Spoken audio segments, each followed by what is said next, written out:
Bila kita nampak raut wajah orang yang tenang cerah, maka ketenangan bukan pada wajahnya. Bila nampak orang melangkahkan kaki dengan tenang penuh wibawa, maka ketenangan bukan pada kakinya. Bila tampak ayunan tangannya tak tergesa-gesa, maka bahagia bukan pada tangannya. Di mana letak bahagia itu? Ala fil jasadi mutrah. Ketahuilah dalam jasad ada segumpal, ada sekepal, ada sesuap. Idza salahat salahal jasadu kulluh. Kalau yang segumpal itu baik, maka yang lain ikut menjadi baik. Wa idza fasadat fasadal jasadu kulluh. Kalau yang segumpal itu rusak, maka dia pun ikut menjadi rusak. Yang segumpal itulah yang mengendalikan mata, telinga, tangan, kaki. Yang segumpal itulah tempat rindu, benci, marah, ridha, ikhlas, fasik, hasad, kufur. Di sanalah bersemayam rindu dan benci. Maka jangan terlampau benci. Habib habibaka haunamma. Kalau kau sayang, sayanglah secukupnya sahaja. Kerana boleh jadi hari ini kau sayang, besok berubah menjadi kebencian. Kalau kau benci, bencilah secukupnya sahaja. Boleh jadi esok pagi dia menjadi orang yang tersayang. Berapa banyak puan-puan berkata, siapa itu? Itulah orang yang dulu paling aku benci. Tapi hari ini masih ada juga benci, tapi tak banyak. Oleh sebab itu maka dijaga dia. Yauma la yanfa'u malun. Hari itu tak ada guna harta. Wala banun. Tak ada guna anak. Illa man atallah. Kecuali orang yang datang menghadap Allah biqalbin salim. Dengan hati yang salim.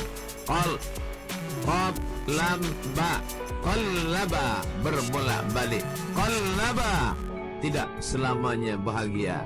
Kadang pagi hati tenang, petang datang dia pun susah. Kadang pagi hati lapang, petang tiba dia pun gundah. Maka apa yang dapat menolong? Ala bizikrillah. Ketahuilah dengan banyak menyebut mengingat Allah, tatma'innul qulub, maka hati akan menjadi lapang. Qalbul mu'min baina asabi'ir rahman. Hati orang beriman berada di antara jari jemari kuasa Rahman. Kalau dia hendak, dia balikkan yang senang menjadi susah.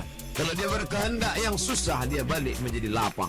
Berapa banyak orang yang tampaknya mungkin kita kata dia susah, tapi dia masih boleh tersenyum. Sebaliknya orang yang menurut pandangan zahir kita cukup segala, makan, pakai, tapi tampaknya kesenangan tak pernah singgah. Apa sebab? Kerana hati milik Allah. Dia ada dalam diri kita, tapi dia bukan punya kita. Lillahi ma fis samawati wa ma fil ard. Apa di langit, apa di bumi, milik Allah. Balikkan kepada Allah. Dari Allah, balik kepada Allah. Senang mengucapkannya, payah mengamalkannya, lebih sulit memasukkannya ke dalam hati. Oleh sebab itu maka apa cara supaya hati menjadi lapang? Yang pertama, iman. Mesti ada iman. Percaya bahawa dia ada walaupun tak tampak oleh mata. Dulu ada seorang filosof. Dia berkata bahawa aku percaya dia ada bila boleh tampak oleh mata, disentuh tangan, didengar telinga.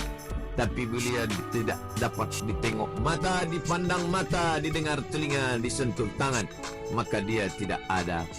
Inilah orang-orang yang berfaham wujudiyah.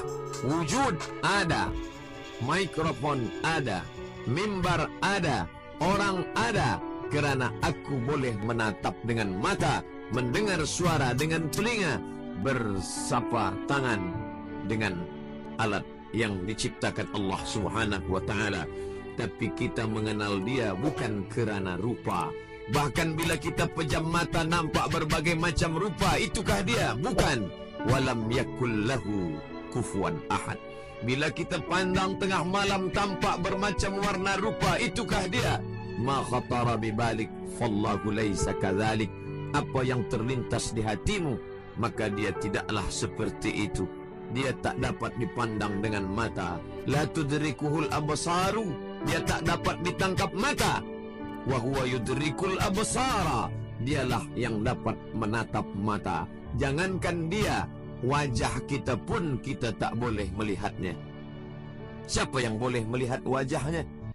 Sementara belum dijumpai cermin, belum pandai orang membuat cermin, orang tak tahu bentuk rupa wajahnya bagaimana. Sampai suatu hari dia dalam perjalanan panjang, dia tengok ada pohonan rindang, lalu kemudian dia berteduh di bawah pohon rindang, menghindar dari panas terik matahari. Di bawah pohon rindang ada kolam air, maka saat dia akan mengambil minum dari air kolam, disitulah dia melihat wajahnya. Oh, begitu rupa wajah di dalam air kolam.